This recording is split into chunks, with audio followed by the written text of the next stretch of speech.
The twin suns of Zorath burned high above the city, their light making the metal towers glow like gold. But down in the lower streets, the air was heavy with smoke, sweat, and silence. A market stretched as far as the eye could see, full of strange goods, glowing crystals, alien spices, and robotic pets. Yet at the end of the market, behind tall steel gates, was a place no one wanted to talk about. It was called the Market of Tears. There, inside dark cages, dozens of alien children sat quietly. Some were blue-skinned with bright silver eyes. Others had small horns or glowing marks on their faces. Their clothes were torn, their faces covered in dust. Each one wore a thin metal collar that blinked red every few seconds. That blink meant ownership. They were not free. They were not even treated as people. They were products. Traders shouted prices. Lot 12. Half price. Strong arms perfect for mining. Their voices echoed coldly across the stalls. The buyers, rich aliens from different worlds, laughed and pointed like they were buying animals. Every now and then a child would cry, but no one cared. Among the crowd, one figure didn't move. A tall human man, wearing a worn-out coat and carrying a bag of tools, stood near a fruit stall. His name was Elias Kane. He was a farmer from one of the border colonies, a quiet man who had lost almost everything. He had come to the city to sell crops and buy machine parts for his broken tractor. But when his eyes fell on the cages, his heart stopped. He saw a small alien girl sitting near the front of one cage. Her eyes were bright purple, filled with fear and something deeper, hope. She looked at every passerby as if waiting for someone to help. When her gaze met Elias's, she pressed her tiny fingers through the bars and whispered something too soft for others to hear. Please, help us. The words were simple, but they hit him like a hammer. He froze. For a moment, he forgot where he was. He looked around. No one else seemed to care. A guard walked by and hit the cage with a rod, shouting, "Quiet, you filth!" The little girl shrank back. Elias's fists tightened. He wanted to walk away. He had no power here. The Empire ruled this city, and humans were at the bottom of the chain. They were workers, not warriors. If he caused trouble, he would be thrown in a cell or worse. Still, as he turned to leave, he saw something. A boy, maybe 6 years old, trying to hide his younger sister behind him. His hands were shaking, but he didn't move when the guard yelled. The boy whispered, "Don't cry. I'll protect you." Elias stopped again. His throat felt tight. He remembered another small hand once holding his years ago, his daughter's.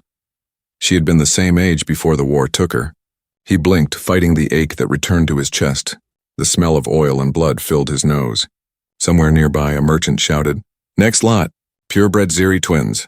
The guards dragged 2 more children out of a cage. They screamed and kicked, but no one helped. The crowd laughed. The auctioneer raised his hand and shouted prices like it was a game. Elias felt something burn inside him. It wasn't just anger, it was something older, deeper. It was the same feeling that had driven humans to fight wars for freedom. He took 1 step forward. Then another. His boots echoed on the metal ground. A guard noticed and frowned. "Hey, human! Keep walking. No one wants your pity here?" Elias didn't answer. He just stood before the cages, staring at the children. His hands were trembling, his heart pounding. The little girl looked up again and whispered, "You can't let them take us." He wanted to speak, but his voice broke. "I'm sorry," he whispered, barely audible. The guard laughed. "Sorry, huh? You'll be sorry if you don't move." He shoved Elias back roughly. The human stumbled, his bag falling open. Inside, small metal tools clattered onto the ground. The alien children watched silently as the guard kicked one of the tools aside. Elias picked it up slowly. It was a small cutting torch meant for fixing pipes. He looked at it for a long moment. Then he looked at the cages again, the metal chains, the blinking collars, the trembling children. He felt a strange calm wash over him. For a second, he imagined what his daughter would say if she were still alive. She had always believed in doing what was right, even if it was dangerous. "If someone is in pain, you help," she had once told him. Elias closed his eyes. The noise of the market faded into silence. All he could hear was the quiet breathing of the orphans. When he opened his eyes again, they were different, steady, cold, and full of fire. He turned away and walked back into the crowd. No one noticed him leave. The guards laughed, the merchants shouted, and the orphans were still locked away. But deep inside, something had changed. A human farmer had seen injustice, and he would not forget it. That night under the twin moons, the Market of Tears slept. But soon it would wake to something the Empire had never known before. A man with nothing to lose and a heart that refused to break. The next morning came cold and gray. The light of the twin suns couldn't break through the heavy clouds that hung above the city of Zorath. The streets were quieter than usual, but inside Elias Kane's small room at the edge of the market district, silence had a different weight. He sat on the edge of his bed, elbows on his knees, staring at his hands. They were calloused and strong, hands meant for farming, not fighting. Yet last night they had almost reached for the cage locks. Almost. He hadn't slept. Every time he closed his eyes, he saw those small faces, those alien children cold and afraid. He heard their tiny voices echo in his mind, especially the little girl's whisper, "Please help us."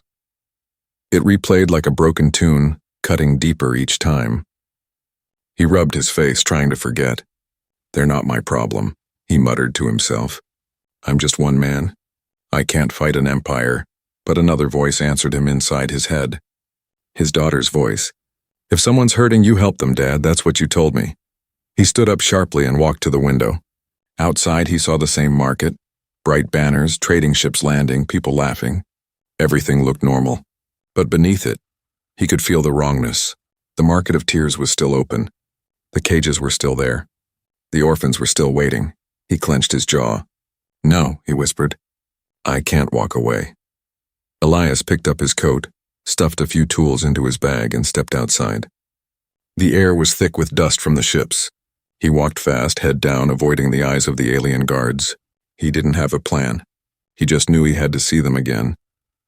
As he reached the market gate, a familiar voice called out, "Back again, human?" It was one of the guards from yesterday, a large creature with gray scales and red armor. He smirked. "What's the matter?" "Forgot to buy a souvenir." Elias forced a weak smile. "Just came for business," he said. The guard laughed, blocking his path. "Business, huh? Humans have no business here. You're lucky we let you trade at all." His hand rested on his electric baton.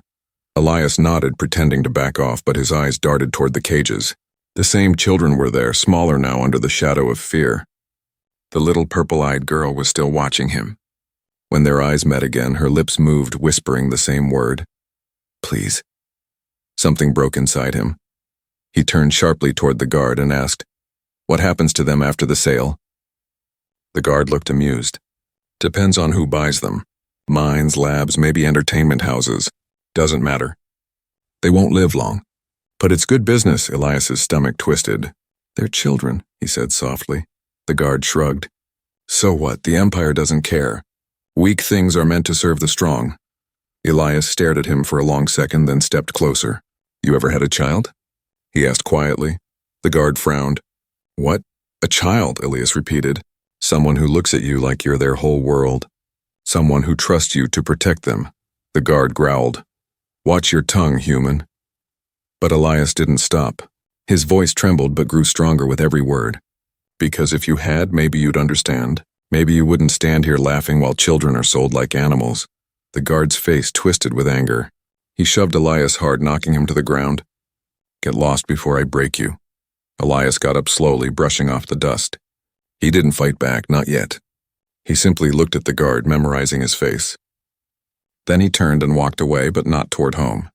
He walked deeper into the city.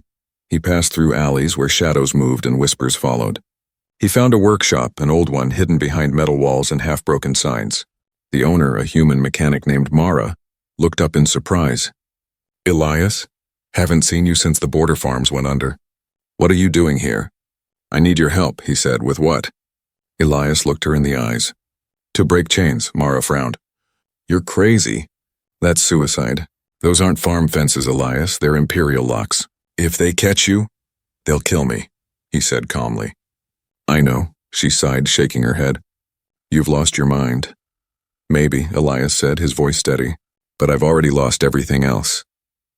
Mara stared at him for a long moment, then turned to her shelf. She pulled out a small black box. Inside were cutting charges, EMP chips, and old plasma tools. "You didn't get these from me," she muttered. Elias nodded. "You won't regret this." "I already do," she said. He left the workshop as night fell. The city lights flickered below him like stars trapped on the ground. From the distance, the market glowed again, ready for another day of selling lives. Elias stood on a rooftop watching it. His hands shook not from fear but from what he was about to do. He whispered to himself, "You can't walk away." Below, the alien guards prepared for the morning auction. None of them noticed the human shadow moving between the buildings, carrying a small bag of tools and a fire that no machine could ever stop.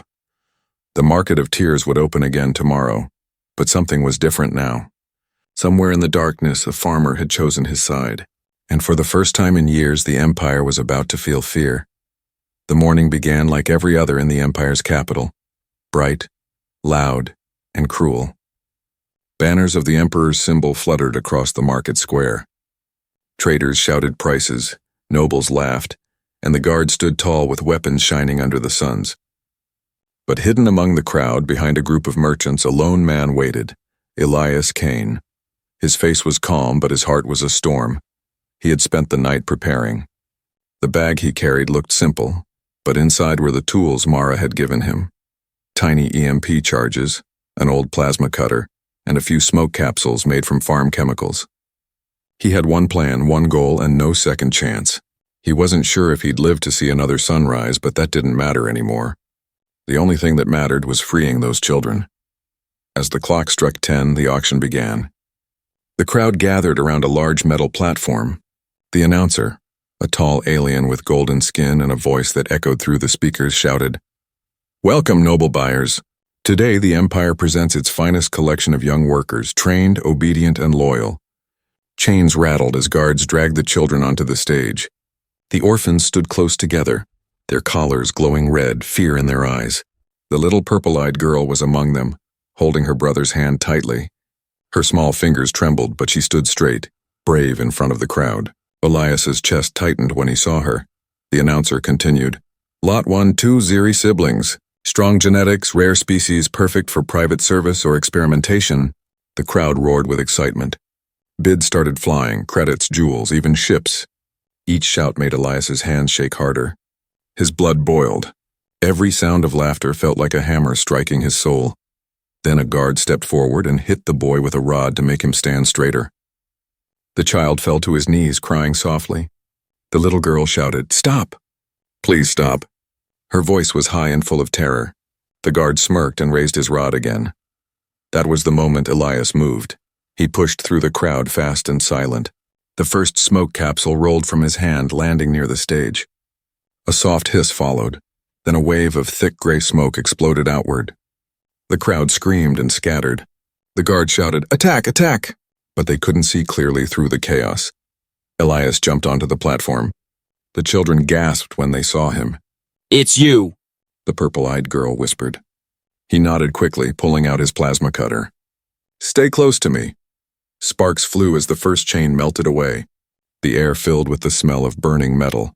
Guards rushed toward him, shouting orders. "Get the human! Kill him!" Bullets and beams fired through the smoke. Elias ducked behind the stage, breaking more locks as fast as his trembling hands allowed. "Run when I say," he whispered. Another explosion sounded behind him. A guard had hit one of the smoke bombs. Fire spread across the wooden stalls, lighting the market in red. The people screamed, running in every direction. The whole square turned into chaos. Elias cut through the last collar. "Now," he yelled. The children ran toward the open gate, coughing from the smoke. A soldier tried to block their way, but Elias swung a broken rod, striking him hard across the chest. The man fell. Elias stood tall, his coat burned at the edges, eyes glowing with determination. He didn't look like a farmer anymore. He looked like something the Empire had forgotten, a human unafraid to fight. More guards came, firing shots. One bullet grazed his shoulder, but he didn't stop. He grabbed another child, pushed them forward, and shouted, "Go! Don't look back!" The announcer screamed from the control tower, "Seal the exits! Don't let them escape!" But the EMP charges went off before they could act. Every light flickered.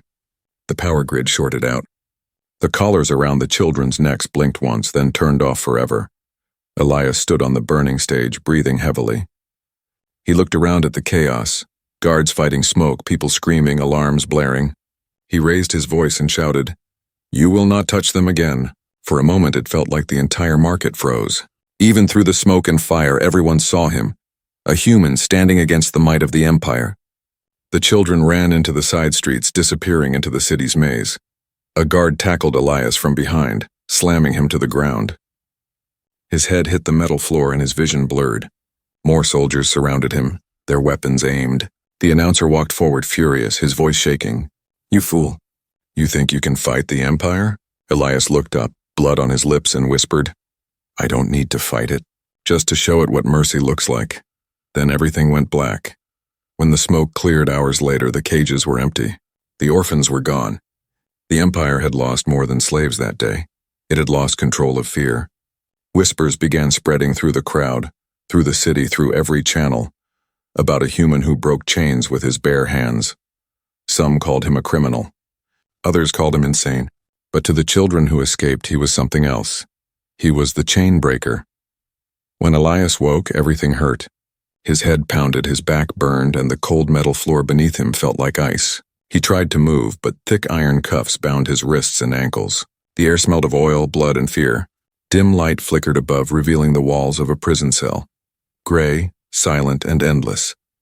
Outside, he could hear footsteps, the sharp click of armor, and the distant hum of power generators. He wasn't in the market anymore. He was deep inside the Imperial Detention Tower, a place where rebels disappeared and never returned.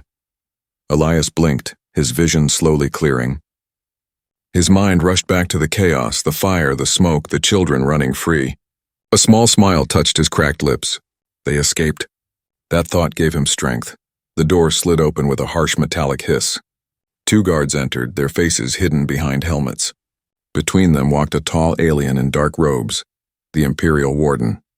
His skin was pale blue and his eyes glowed faintly red like dying embers. "So," the Warden said softly, his voice cold and calm, "you're the human who thought he could break the Empire's law." He walked around Elias slowly like a predator studying its prey. "You caused a riot. You freed Imperial property. You burned an entire district. Do you understand what that means?" Elias raised his head, his voice rough but steady. "It means I saved children. Your Empire sells them like objects." The Warden stopped, his smile thin. "Children? They were orphans, worthless. Their parents were rebels who defied us. Mercy is a luxury the Empire cannot afford." Elias stared straight into his glowing eyes. "Mercy is what makes us alive." The Warden's expression hardened. He nodded to a guard, who struck Elias across the face with an electric rod. Sparks burned his skin. He didn't scream. "You think you're brave?" the Warden said quietly. "You think your little stunt means anything? Tomorrow you will die, and the orphans you saved, we will find them. We will make them wish they were never born." Elias's heart pounded. Rage filled him, but he forced himself to breathe. "You can kill me," he said softly, "but you can't kill what they've seen. You can't kill hope." The Warden tilted his head. "Hope?" He almost laughed. "You humans never change. Always dreaming, even when your neck is on the blade." He turned away. "Take him to the Hall of Judgment. Let the Emperor see what happens when a farmer defies the stars." The guards dragged Elias through long corridors. He passed cells filled with other prisoners. Humans, aliens, even soldiers who had disobeyed orders. Some looked up at him, eyes wide. They had heard the stories already, the human who freed the children. Some whispered a single word as he passed. Chainbreaker. The name followed him like a shadow. They brought him into a massive chamber lined with black stone. High above, a holographic image of the Emperor flickered, a towering figure with cold eyes. His voice filled the room, heavy and distant. "You are Elias Kane, accused of rebellion, destruction of Imperial property, and treason against the crown. Do you deny these crimes?" Elias looked up, his face pale but fearless. "I deny nothing." The Emperor leaned closer. "Then why do it? Why die for strangers who are not even your kind?" Elias's answer came like thunder. "Because no one else would." The chamber fell silent. The Emperor stared at him for a long moment. Then he gave a small, cruel smile. "Very well. Let your death be an example." The guards raised their weapons. But before they could act, a faint sound broke through the silence. It was singing. Soft, trembling voices echoed through the halls. The same song the alien children had sung in the market, the old freedom hymn of the Ziri race. It was beautiful and haunting. The sound spread like fire, passing through corridors and cells, carried by prisoners, guards, and machines alike. The Warden froze. Even the Emperor's hologram flickered, uncertain. "What is that?" he demanded. Elias smiled weakly. "That's what mercy sounds like." The voices grew stronger, joined by others. Men, women, even guards who had lost faith in the Empire's cruelty. The song rose like a storm, shaking the very walls. One of the guards hesitated, lowering his weapon. "Sir, the prisoners are uniting. Silence them," the warden shouted, but it was too late. The power of that song was beyond control. It spread across the tower, across the streets, and through every broadcast channel. For the first time in centuries, the Empire heard a sound it could not silence. Hope. Elias closed his eyes, the faint smile still on his face. "They're coming," he whispered. Moments later, explosions shook the building. The prisoners broke their chains, using stolen weapons and courage born from one man's act of mercy. Guards fled. Sirens blared. The Emperor's image vanished. The warden turned back toward Elias, furious. "You started this." Elias met his eyes. "No, we did." Outside, the night sky lit up with fire. The Empire's banners burned and the streets filled with voices singing the same song. The price of mercy was blood, pain, and chains, but it was also freedom. And for the first time in 1,000 years, the stars above Zorath shone brighter than the Empire's power. The city of Zorath no longer slept. The night sky blazed with fire and smoke as alarms screamed across the capital. Sirens howled, soldiers shouted orders, and citizens flooded the streets in panic. What began as one man's act of defiance had become something far greater, a spark that was now a storm. Deep within the Imperial Detention Tower, the walls trembled from distant explosions. Guards ran in confusion, unsure who was attacking. But it wasn't an army, it was the people. Slaves, workers, refugees, even merchants who had long bowed their heads were rising. The name Chainbreaker spread from mouth to mouth like a prayer, like a weapon.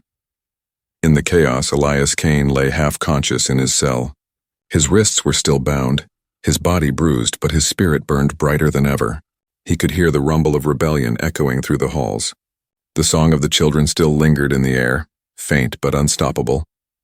The cell door burst open. A young alien guard stood there, his armor cracked, his breathing heavy. He wasn't much older than 20.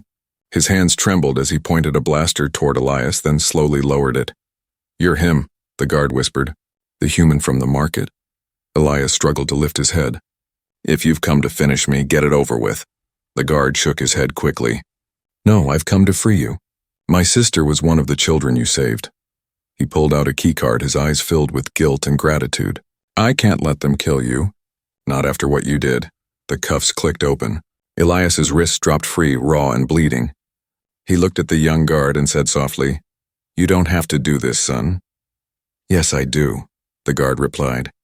"You showed us that courage still exists." Elias nodded once. "Then help me finish what I started." They moved through the corridors together, stepping over broken glass and shattered armor. The tower's main generator had failed, leaving the halls dark except for flashes of emergency light. Every few seconds they could hear shouts and blaster fire echoing above. When they reached the exit, they saw the city below, a sea of rebellion. The people were tearing down banners, burning cages, breaking locks. Alien citizens who had once been silent were now chanting, "Freedom! Freedom for all!" The Empire had ruled for centuries through fear. But fear was crumbling. The young guard turned to Elias. "We have to go. They'll come for you again." Elias looked toward the horizon. "No, we have to go back to the market." "The market of tears?" The guard said, shocked. "It's burning." "That's where it started," Elias said quietly. "And that's where it ends." They moved through the streets, avoiding patrols. Fire lit their path, painting the ruins in shades of red and gold. The air was filled with screams and songs, rage and hope all at once. For every soldier shouting orders, 10 more citizens shouted louder. When they reached the market, the place was unrecognizable. The grand stage where the orphans had once been chained was now a heap of twisted metal. The cages were melted, the stalls destroyed. Yet in the middle of the smoke, people gathered, not to fight but to listen. A small group of alien children stood there, their faces smudged with soot. Among them was the purple-eyed girl. She looked up as Elias appeared through the haze. Her eyes widened. "You're alive!" she cried. Elias smiled faintly. For now, the crowd began to whisper. "It's him. The human. The Chainbreaker." Dozens turned into hundreds. The whispers grew into a chant. Chainbreaker! Chainbreaker! The young guard looked around nervously. They're coming. The Imperial Warden escaped. He's leading what's left of the army. Elias looked toward the burning towers, his jaw tightening. Then we stand here. No running this time. Moments later, the warden's voice echoed through the square, amplified by speakers. Citizens of Zorath. Lay down your weapons and return to order. Anyone who resists will die. The people fell silent, afraid again. Soldiers appeared from the smoke, weapons ready. Elias stepped forward slowly, standing between the crowd and the soldiers. His coat was torn, his hands empty. But his voice carried farther than any blaster. You've ruled through fear for generations, he said, his voice steady and low. You built your empire on chains and silence. But look around you. The silence is broken, the warden sneered. You think these weak creatures can stand against us? Elias turned to the crowd. You don't have to fight like soldiers. You just have to refuse to kneel. The people began to murmur again. Someone raised a broken banner and shouted, "For the Chainbreaker!" Others joined louder each time until the air shook with thousands of voices.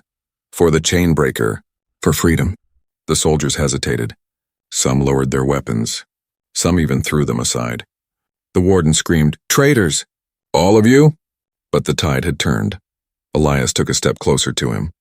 You can't kill an idea, he said. And you can't chain a heart that's learned to hope. The warden raised his blaster. Then die with your hope, a shot rang out. But it wasn't the warden's. The young alien guard stood behind him, weapon smoking. The warden fell, disbelief frozen on his face. For a long moment, the square was silent. Then the crowd erupted. People cried, shouted, embraced. The Empire's flag above the tower cracked, then burned away. Elias looked up at the rising flames and whispered, "It's over." The purple-eyed girl tugged his sleeve. "What happens now?" Elias smiled softly. "Now you build something better." Behind them, the dawn was breaking, pale light cutting through smoke. The Empire trembled not because it fell, but because it finally feared the people it had ruled. And in that trembling, hope was born anew. The air over Zorath was thick with smoke, heavy with the scent of burnt metal and ash. The rebellion had turned the once proud capital into a battlefield. From the tallest towers to the smallest alleys, chaos ruled. Sirens wailed, fires raged, and the skies were painted red by the glow of destruction. Elias Kane stood at the edge of the Market of Tears, breathing in the burning air. His clothes were torn, his face streaked with soot and blood, but his eyes were steady, cold, clear, and alive. Around him, the freed citizens moved in confusion and fear. They had fought for their freedom but had nowhere to go. The Empire's reinforcements were coming fast. The young alien guard who had helped him, now known by name Kyle, ran up beside him panting. The eastern gates are sealed. They've sent drones to block the exits. If we stay, we die. Elias looked over the crowd. Men, women, and children all terrified. Among them, the purple-eyed girl clung to her brother's hand. They were trembling but watching him, waiting for what he would do next. He was no soldier, but at that moment every eye looked to him as if he were their commander. He turned to Kale. "Then we find another way."